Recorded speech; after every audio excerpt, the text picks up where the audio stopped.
ready, Mark? John, first pre-season friendly, or only pre-season friendly of 2025. You've come away with a narrow 16-10 win. Just your overall assessment of that, please. Oh, look, it was a bit scrappy. A lot of areas to improve from, which you always expect from a trial game, friendly game.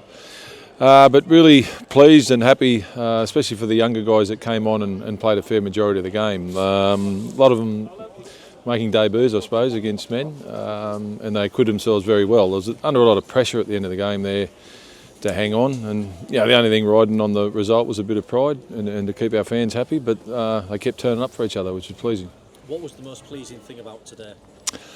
Just what I just sort of mentioned, I suppose. Just when the team was under pressure, we didn't start well and we didn't play well the first half. I thought we were too much sideways.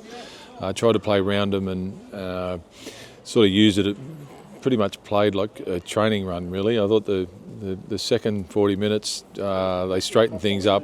Our running game became we were more focused on running the ball instead of passing the ball, and I thought that got us into the game, and it brought a bit of fatigue into the opposition.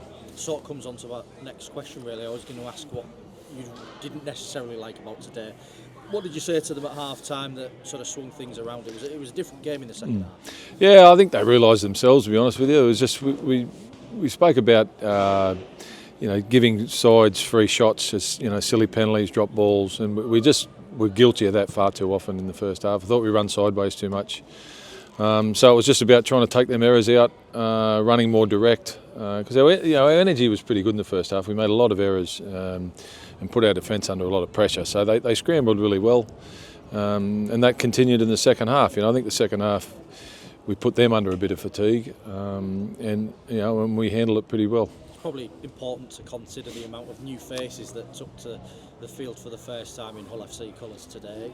How important is it to remember that they have to take time to gel when you're against a different opposition as well? Yeah, well, we just got to simplify things and make sure we're doing things that we know are going to get us in the game, and then you'll rely on a bit of brilliance from players to get the result done. I just thought we played too laterally in the first half, and we paid the penalty for it. It's a whole new dynamic with the side, with halves, hookers and fullbacks. We've got to take our medicine and bide our time and just play a bit more patient. Of course, you got that lead early in the second half, which gave you something to hold on to for the rest of the game.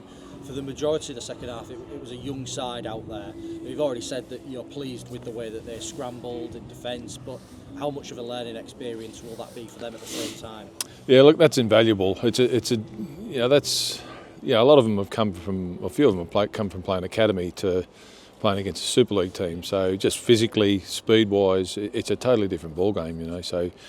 They were sort of got bent backwards a few times and they were hanging on to jumpers, but they did, and that was the pleasing thing. They looked like scoring so many times at the end of the game, and somebody got their way under the ball, and they're things you can't coach. That's within a person, and it's nice to know that we've got that within the squad.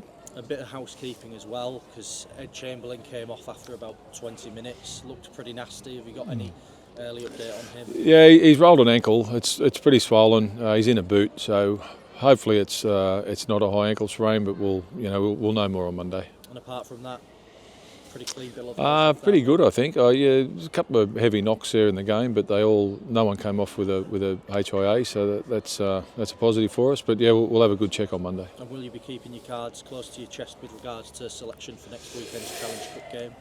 Yeah, I think the most important thing is we get to training on Monday. We just dissect that game, make sure everyone who's healthy and available, and then let the players know who's playing. And then but we're not taking the game easy, and it's as a competitive game is as valuable as half a dozen training sessions. So there'll be certain players that won't play, but if depending on the health of the squad, we're going to go in with a pretty strong side.